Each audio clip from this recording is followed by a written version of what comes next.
Good evening. Hope you're all doing well. Today we are learning Maseches Nazir Daf Mem Hey and as well Daf Mem Vav Amud Aleph. And Shabbos we'll learn through Mem Zayin Amud Beis.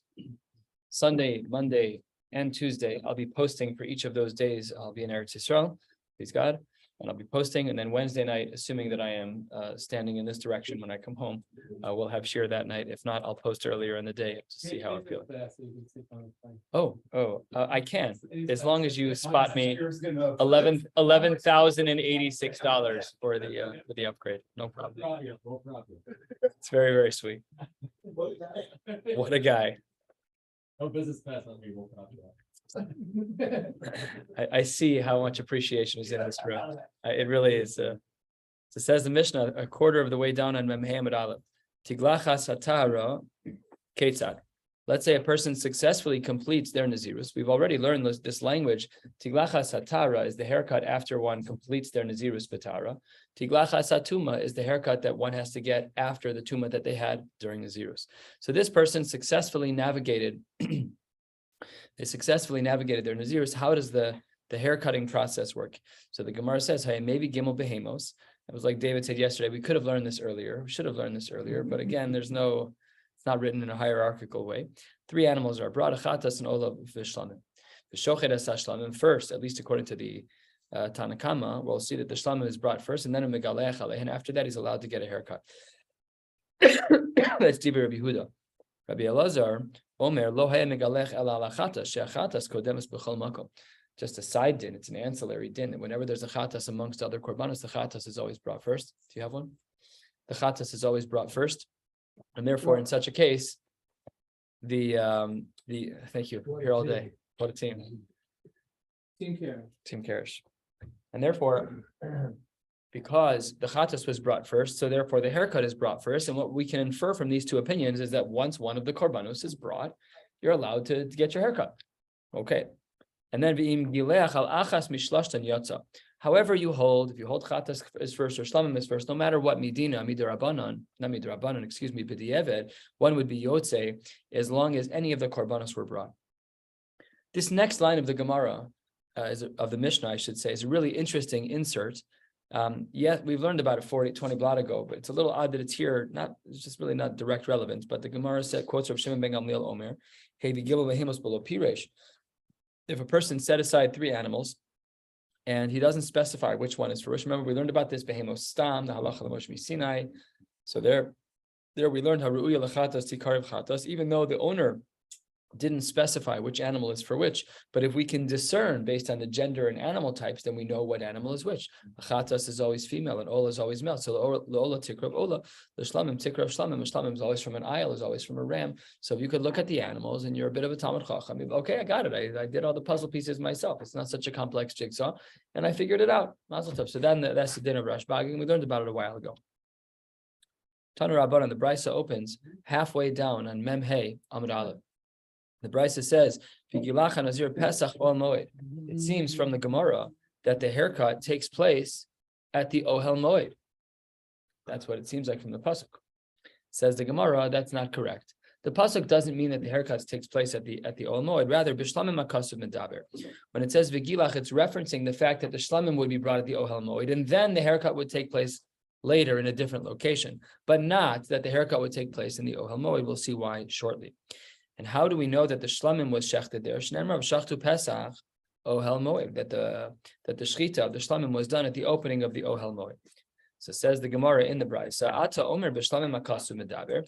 You're trying to say that maybe what we're talking about over here is that the shlamim is what the pasuk is referring to when it says v'gilach, and really the haircut does not take place by the Ohel Moed, but perhaps eino elav Pesach Ohel Moed mamish. Maybe that's not true.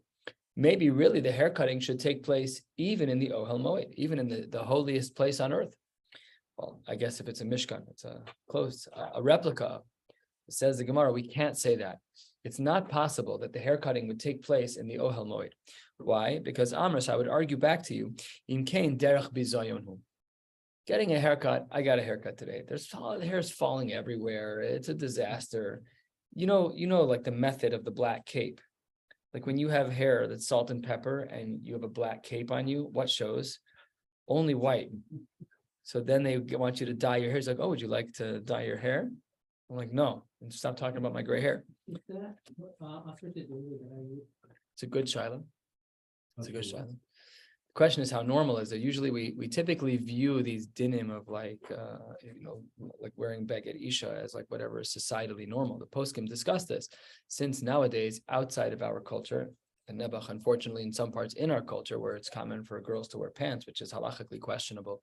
So does that make it so that's no longer a din of beged isha? Like if you wear a pantsuit that is a female pantsuit, maybe that's not beged isha. Is it only a skirt? So these are shilas and poskim, whatever is considered typical and normal. So I don't really know the answer to the question. Okay, but we live in a very complicated culture where men wear women's clothes all the time. So how do you determine now what's considered standard? That is what we're talking about now in 2023. That is what we have. Yeah, or let's look over in Scotland where men wear kilts. So how do we determine what is considered a garment that is purely a female garment that's very few and far between? It doesn't matter. It's the garment is a shape. You're looking at it doesn't matter. Can a man wear a skirt? It depends. It depends. Okay, so that was the shita that we saw in the Gemara, shita number 1, as to how we know that the haircut itself, that's a derech bizayon, it's not taking place in the Ohel Moed. It's taking place in another room in the Makom HaMikdash. We'll discuss where momentarily. Rabbi Yoshia Omer Eino Tzarech. I don't need your svara to tell me. I don't need your derech bizayon svara to tell me that the haircut doesn't take place there, because I already learned a din somewhere else. Harei Amra Torah lo sale b'ma lo sal mizbechi. We already learned that in the Beis HaMikdash, and we learned about this in Maseches Tamid, that there was a ramp up. There was ramps that they used to have up to the Mizbeach, but they wouldn't have stairs, because when a person has to step up on the stairs, the parting of the legs is greater. And if a person is not dressed properly, it's gilui erva. And in the Makom HaMikdash, we're makbid even on inanimate objects, even though it's made out of stone, whatever it's made out, doesn't matter. We're makbid gamel. And because of that, then for sure, anything that's in that category, kal v'chomer l'derech bizayon, all the more so for things that are bizyonos. It's not a bizayon to walk up the stairs. It happens to be there's a little gilui erva, so fine. In the mikdash we're very makbid, but something that's derech bizayon, like getting a haircut, that's for sure not allowed. For sure not. That's not where the haircutting happens for a nazir. As you can see, there are brackets here. The Meforshim some would say to recommend to skip the next 5 lines, which is what we are going to do. We're continuing 3/4 of the way down with Rabbi Yitzchak. Rabbi Yitzchak Omer Eino Tzarech. I don't need your svara. This is a little bit more complicated because the Gemara says, Harehu Omer, the pasuk says, Velakachas se'ar rosh nizro v'nasan al ha'esh, that they take the hair from the head of the Nazir and they put it on a fire. We'll see soon that this is actually the case, that the hair of the Nazir is burned. We'll see where shortly. And says the Gemara, where is this burning done? The only time that the hair is burned is when it is in a place where all you need to do is take it and put it on the fire. However, but if you did the haircut by the Ohel Moed, and then you had to take the hair and bring it to the room where the shlamim was being cooked, which was a different room, so that's not just lakicha and nesina, that's lakicha, and then hava to the other room in nesina, that is a precluding factor, because the pasuk only says v'lakach and v'nosan. And therefore, it's crystal clear from the psukim, I shouldn't say it's crystal clear, it's a drasha from the psukim that the Ohel Moed was where the korban was shechted. Then they'd take the shlamim meat and they'd move it into a room where the shlamim meat was cooked. And then the Nazir would take his hair and he would put it in the fire in that room. But with no hava, you're not bringing it from elsewhere, which means where was your haircut? It was in the room where the shlamim was cooked. That's how the Gemara, that's how this shita proves this idea. That was version 1 of Rabbi Yitzchak, and here's a second version of Rabbi Yitzchak. Rabbi Yitzchak Omer b'shlamim akasu medaber. He learns, like we started out this Gemara at the opening of this Gemara, that really the psukim are speaking about a shlamim, and the Gemara asks over here, like it did at the beginning of our Gemara, Ata Omer b'shlamim. You want to say, Rabbi Yitzchak, that it's a shlamim that akasu medaber. That's what the pasuk is talking about. But maybe, maybe we should assume that the haircut actually takes place at the opening, of the Ohel Moed. Talmud Lomar v'lakach es sa'arosh nizro makom shahaya mevashel sham haya megalech. A little bit of a different drasha, but the same result. And this is a little bit more clear. And now we're seeing a theme already that the type of location that we're talking about for the haircut is in the place where the shlamim will be cooked, which is not the ohel moed. After the shchita, after the mizbeach, they'd skin it, they'd clean it up, whatever. They'd move all the meat that's going to be edible. They'd move it into a room and they'd cook it so that the bailim can eat it because the shlamim is edible. And then that was where the haircutting took place. Abachanan Amar Omer, 4 lines from the bottom. Mishum Rabbi Eliezer, V'gilach Nazir Pesach Ohel Moed. What does this mean? This pasuk says that he gets his haircut by the Pesach of Ohel Moed. Kolzman she'ein Pesach Ohel Moed pasuach eno megaleach. If the doors are closed to the Ohel Moed, you're not allowed to. It's a side din. Yes, of course, you're not allowed to do it in that place. But we're just saying that if the shop is closed, you should not be getting a haircut. You should wait until the store is open. Shimon Shazuri Omer v'gilacha Nazir Pesach Ohel Moed. Well, he says something totally different. This is the most divergent shita that we're going to see because seemingly, according to him, a Nazir is allowed to get a haircut, even in the Ohel Moed. The only preclusion is velo Nazira. It's a gender difference, where if there's a Nazira, she is not allowed to get her haircut at the Ohel Moed. Why not? Shema Yisgaru Ba Pirchei Kahuna, because perhaps the Yetzer Hara of the young Kohanim will be triggered because they're going to see a woman with her hair uncovered, and that is erva, and erva can be triggering.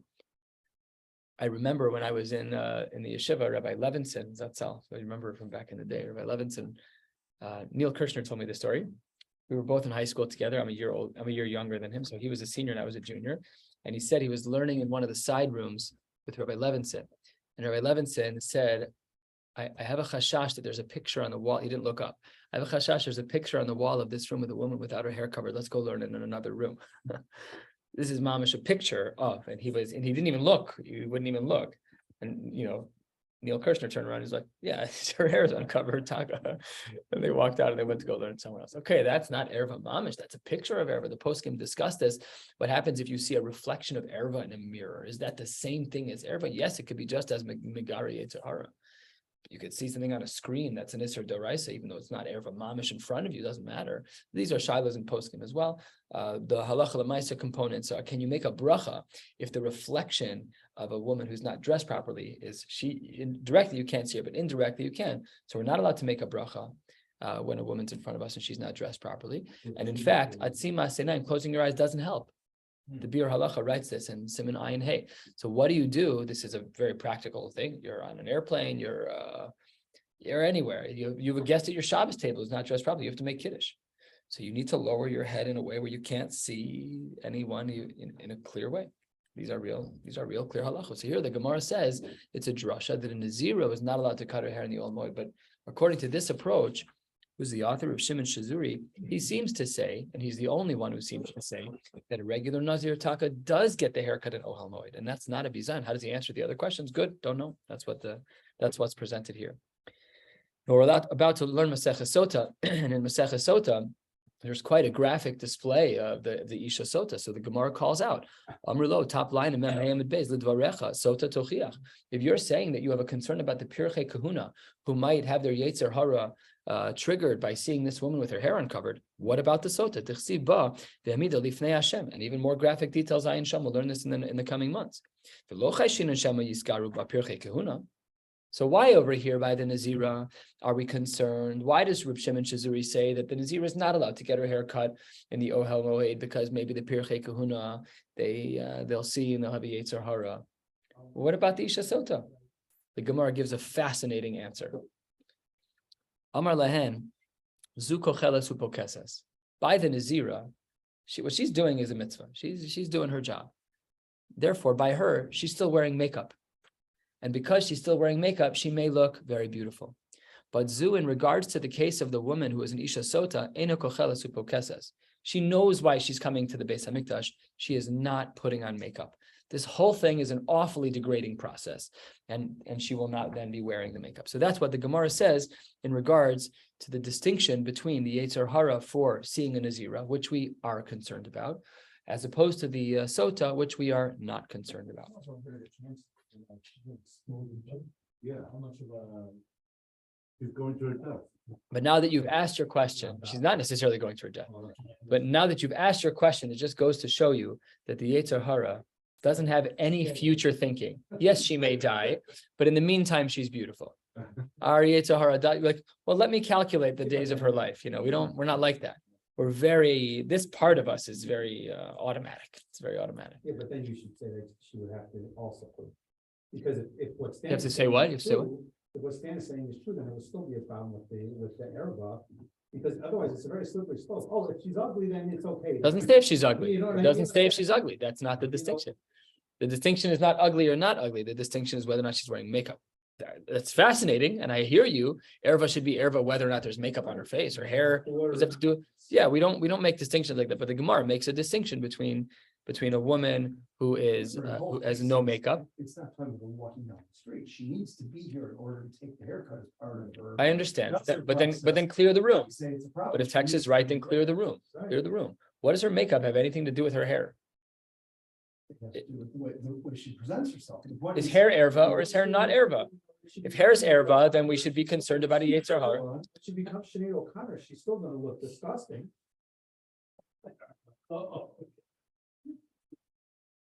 Be at a certain age, you have any idea when it's. You are dating yourself because that was the example from a couple of decades ago. Except everybody just talking. It just means we're all old. It doesn't. Because there's a lot of gray hair. That's right. I'm catching up to my father, by the way. I'm catching up. I told the guy at the barber shop now to just use a white. Yeah. But then I just decided to stop cutting hair altogether. Yeah. You should consider Nazirus. No, I'm just kidding. No, I'm just kidding. Just kidding. Don't listen to me. Okay, I caution the Gemara because really the distinction of whether or not there's makeup shouldn't change the fact that it's erva. What if it wasn't her hair? What if it was her body? I think by the filter, I can. They do. They reveal her chest. That's correct. Initially, maybe wear the clothes, if leave on nod, then they cover up. Similar color. It's odd and requires research. That's what we were saying a few days ago, just also, like, you're not allowed to shave your head unless it's for Naziris, right? There's like a difference of what's Mitzvah. I'm asking a very basic question. If hair is, it's kind of your question. If hair is erva, then hair is erva. Right. And I don't care about what the surroundings are. Right. Hair is erva. She could be ugly. She could not be wearing makeup. Her hair is still erva. What if she's beautiful with no makeup? Then pirchei kahuna. Why aren't we concerned? So the answer is odd. I'm not saying that it's wrong. I don't understand the answer in its depth, and it requires more research. Okay. The Gemara makes no distinctions of her own actual beauty, just to say that if she wears makeup, then there's a concern for Yetzer Hara, and if she doesn't, then there isn't. Okay. Next Mishnah, continuing on the same idea. Check this out. Hayanotel se'ar rosh nizro u'meshalech tachas hadud. They would take the hair that was cut off of the Nazir, and they would put it under the pot that was cooking the shlamim. However, if he cut his hair not in the room where they're cooking the shlamim, this little side chamber in the Mikdash complex, but rather they did it in pick your city, Chicago, right? Lo haya mishaleach tachas hadud. Then the hair doesn't get thrown into the fire. Where do these halachos apply? Only b'tiglacha satara. This is only the halachos in regards to someone who successfully completed their nazirus. If it was a person who was shaving their head because their their nazirus got interrupted with tumas mace, and they were closing out the tumas mace aspect and then going back to their nazirus, in such a case, Meir Omer Hakol Mishalchen Tachas Hadud. He has a bit of a broader understanding. Everyone puts their hair under the fire, with the exception of Chutz min Hatameh Medina Bilvad, except for a person who is ending their Tuma process during Nazirus, and they shave their head outside of Yerushalayim, outside of the Mikdash, only in those cases. But everybody else does throw their hair underneath the pot. Let's learn about this. Din notel se'ar rosh nizro tanu rabbanon. The Brisa writes, after he cuts his hair, ve'achar kach notel es harotev, he takes some of the sauce, some of the juices from the shlamim pot, v'nosen al se'ar rosh nizro, and then umishaleach tachas hadud shel shlamim. Now listen, we as Jews, we have Mari Makomos for everything. When you look in from the outside without the Mari Makomos, it looks odd. But this is the din. It's a din in Chumash, as we'll soon see. You have to cut your hair not by the Ohel Moed. You have to cut it in the room where you're cooking the shlamim. After you cut it, you take a little bit of rotev out, a little bit of gravy. You put it with your hair, and then you put the hair. These mamas use dinim in Chumash. Dinim in Chumash. I was just talking with my father about flying Royal Jordanian and flying through Amman for this trip that I'm going on. And I have a group of guys who I text with a lot. They're heavy travelers, way more than I travel. So I said, is this airport safe? And this guy sends me back a picture of tefillin with the straps cut off by the TSA, whatever their equivalent is of TSA, because they thought that it was for hanging. Yeah, it's not so pashut. And they've never seen tefillin before. It's open to travel. Amman is open to travel. It's a regular hop stop from. So, yeah. I would have done it. It just the logistics didn't work out. I wasn't nervous, but I would have just put my tefillin in my check. Maybe not. I don't know what I would have done. Anyways, you see the tefillin. They look weird. We're going to react. You hear these dinim. They look weird. So we just have to remember that there isn't anything without a Mari Makom. The people who complain the rabbis make things up, come to one day of Daf Yomi. Please come to one day. You'll never say that again. Nothing is a free for all. And the Gemara continues, if let's say you took the hair with its rotev, and instead of putting it under the shlamim, which is your korban, you put it under a different korban. There's a couple of different pots that are boiling their korbanos, and you weren't paying attention. You threw it under a chatas or under an asham. Yatsa, the halacha is you're still yotze with the burning of the hair. Says the Gemara 1/3 of the way down. Wait 1 second. Asham ben Nazir tahor mi'ika. An asham is when there's a concern as to whether or not you violated an isser. We're talking about a Nazir tahor. So what are you talking about an asham? So the Gemara says it's not his asham. It just happens to be that there's an asham cooking in the room. Amar Rabbi Hachi Kamar b'im Nazir tameh, or sorry, change of case. Excuse me. My apologies. Rava says Hachi Kamar b'im Nazir tameh mishalech tachas adut shel asham yatsa. That if a Nazir tameh were to put his hair with gravy under the asham, then it would work. What's missing from our Gemara is what if a Nazir tahor would put his hair under the pot of an asham? That's unclear. The Gemara doesn't discuss that. How do we know that this din? How do we know this din that there has to be rotev, that there has to be some of the juices of the shlamim put along with the hair? Halfway down on Memhem, Beis Amar Rava Amar Krash or Tachas Zevach HaShlamim. What does the pasuk mean? Asher Tachas Zevach HaShlamim. Why doesn't it just say Asher Tachas HaShlamim? It says the Gemara, you're right. By the virtue of the fact that it adds the word Zevach, Mizivcho Yehei Tachtav, from the Zevach itself, that also has to be underneath in the fire. But you can't take the meat because the meat of the shlamim is edible. So what's left of the zevach that you can take? The juices. So he says it's a pasuk in Chumash, and we make a drasha, and the drasha teaches us that we need some of the zevach to be with the hair, can't be the meat, therefore it is the juices. And if you put it under the chatas, like we saw earlier, your yotze, my taima. Why is that? Because Omar Kra zevach, we have the word zevach, the rabos as hachatas ve'asham. That teaches us that you will also be yotze, the din of burning your hair with the juices under the chatas and the asham. Says the Gemara, a line ago, you said the word zevach was to teach me that I use rotev. Now you're telling me that the word zevach teaches me that I could burn the hair under a chatas or an asham. And the Gemara calls it out. You just used the same word a minute ago. You used the same exact word for a totally different drasha. So do we say that the zevach is to teach me that there's rotev? Or do we say that the zevach is to teach me that I could even put my hair under the fire of a chatas or an asham? Says the Gemara, im kain, if it were to be the case that we only wanted to be talking about rotev, so then says the Gemara, lema krame rotev ashlamim. Be specific. Just say what you mean, the juices of the shlamim. My zevach, why then does it say zevach hashlamim instead of rotev hashlamim? Therefore, shmamin ala rabos chatas ve'asham. So we learn two dinim from here. We learn two dinim. One is that rotev does need to be added to the hair and then thrown into the fire underneath the shlamim. And number two is that even if it's thrown into the chatas or the asham fire, that would count as well. And the Gemara says, how do you know that that's the case? Ve'ema, perhaps we should say kula lechatas ve'asham hu da'asa. Maybe the whole pasuk is coming to teach us that a chatas and an asham, those fires are able to be used. That those fires are able to be used for the burning. Says the Gemara, im kain lema. Then the pasuk should have said shlamim v'zebach, but that's not what the Gemara says. That's not what the Torah says. The Torah doesn't say shlamim v'zebach. My zebach u'sh hashlamim. It says something different. Shmami notarte. We can learn out both dinim that not only is chatas and asham where the korbanos can be, where the juices can be brought under, but we also learn out the liquids from there as well. Tanu Rabbanan, let's learn a brisa. We're heading to the next Mishnah. We're 3/4 of the way down on Memhei and Beis. The Gemara says as follows: Tanu Rabbanan, Hakol hayu mishalchen tachas adud. What? You're doing Daf and a half? We are. Just heading towards. Oh, okay. Just heading towards. Directionality. Okay. Tanu Rabbanan, the rabbi taught us Hakol hayu mishalchen tachas adud. That really everyone used to throw the hair. All types of Nazirim would throw their hair under the fire of the shlamim, chutz mitame shegilach b'Medina, except for a person who's tameh, and he shaved his hair in the Medina. When it says a person who's tameh, it means that a person who's getting a haircut for tuma during Nazirus. And why is that? Mipnei, when a person cuts their hair in the Medina, shesaro nikbar, they have a different din that their hair has to be buried. Divrei Rabbi Meir.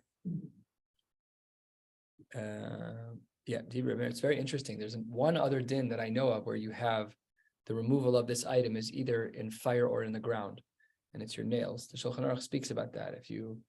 What is the gradations? If you're a tzaddik, you bury it. If you're a chassid, you burn it. There's a third level too. I can't remember the other one. Tzaddik, chassid, Russia Zorka. Is it Russia? Oh. Wow. Okay, I forgot that one. Apparently.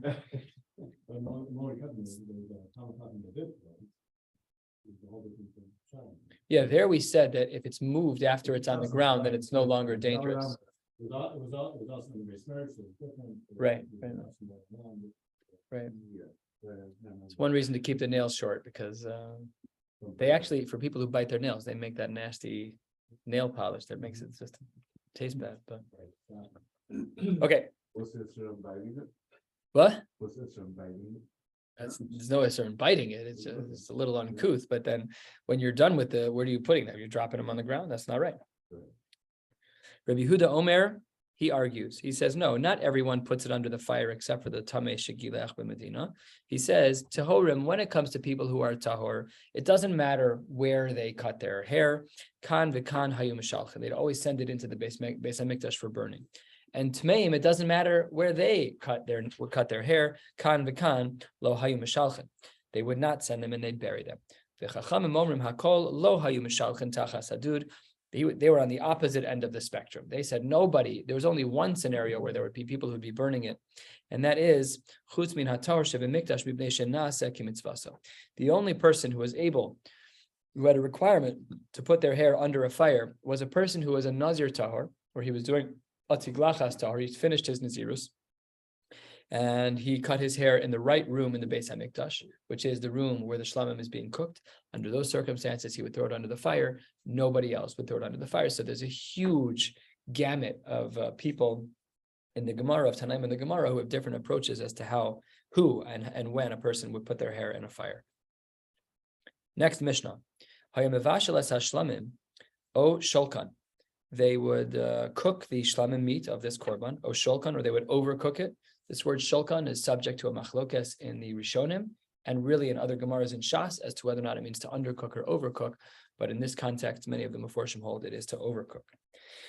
HaKohen noteles hazroa bashela min ha'ayam. The Kohen would take the zroa, the forearm that is cooked from the ram. V'chala matzah achas min hasal. He'd take one of the pieces of matzah from the basket. Urikik matzah achas, and he'd take a cracker. V'nosin al kape han-nazir. He'd put it on the hands of the nazir. Umanifan, and then he'd have to move his hands around up and down and back and forth and move them around in a particular format. V'achar kach, once that ceremony was done, hutar han-nazir lishtos yainu v'tam al-mesim. Under those circumstances, it would be permissible for one to drink wine and to become tamei meis. What's left out of the list? Getting a haircut, because you didn't have any hair on your head. You just did it like a minute ago. So the Gemara is being super practical and lean and just taking out the extra phrase. There's just no hair on your head. Top of Daf Mem Vav Amid Aleph, the Gemara says, the Mishnah continues, Reb Shimon Omer, he disagrees. It's not after the whole ceremony that you become permissible to drink wine and to become tamei meis. He says, Kevan shenizrak alav echad min hadamim. But once some of the blood has been thrown, so then hutar hanazir lishtos biyainu li tamei lemesim. So this is the Chakir. We'll see a copy of this in the Mishnah, in the Gemara. Do we say that the restrictions on the remaining two aspects of Nazirus end with the ceremony of Tenufa, of moving things around the piece of korban and the matzah and the rikik? Or do we say no, that it's really just the zrikas hadam? Which one is it? So the Mishnah ends in a machlokas. We'll be stopping at the 2 dots, 5 lines from the bottom of the page. The Gemara opens, Tanu Rabbanan. The pasuk reads, Va'achar yishteh Nazir yain. Afterwards, the Nazir can drink wine. Achar hamaisim kulan. After all of the ceremony, after all of the things that we described in our Mishnah are done, then a person is no longer in their restriction phase of Nazirus. That's Divrei Rabbi Eliezer. The Chachamim Omrim, I disagree. Achar maaseh yechidi. Even after one of the concluding actions is done. So it's Rikas Hadam L'chora. So we see in our Mishnah that there's a machlokas, and it's reflected in this brisa as well with a very similar party line machlokas of a whole ceremony must be done, or no, just individual steps can be done. Mai ta'amayhu derabanan. What's the reason of the rabbis to assume that even a Maisa Yachid could release the Nazir from his continuing restrictions? Says the Gemara, Ksiv Hacha. We have a comparison in Psukim. One pasuk says, "Ve'achar yishteh hanazir yayin." Afterwards, after something we don't know yet, afterwards he can drink wine. Uchsiv hasam, and it says in another place, "Achar tiglachto hisgalcho es nizro." Mahasam achar ma'isen is yichidi. Just like by that, there's only one thing listed in the pasuk, which is to be miskalech. Afkan over here in the process of the end of the tiglacha satara, ma'ise yichidi. Makes perfect sense. Great drasha. The Gemara says, Ema, perhaps we can say Adiika Tarvaihu. But how do you know? How is that pasuk muchrach? Iskaleach, okay, but maybe it was just being not specific. Says the Gemara, strange question. Ihachi, Gzer Shava Lamali. I have a Gzer Shava. I'm not asking you your thoughts on the matter. I'm telling you I have a Gzer Shava. The Gzer Shava indicates that we have to bridge from one thing to the other. And just like the pasuk by Hiskalcho indicates there was only shaving your head, which was considered one Maisa, so too over here. And that is the machlokas between the 2 sides, between the Rabbanan who hold that it is one Maisa and the Tanakama who holds that it is not one Maisa, but rather a ceremony. On Shabbos, we'll pick up right here 5 lines from the bottom of Mem Vav Amud Aleph, wishing you all a beautiful night. Does anyone know what actual time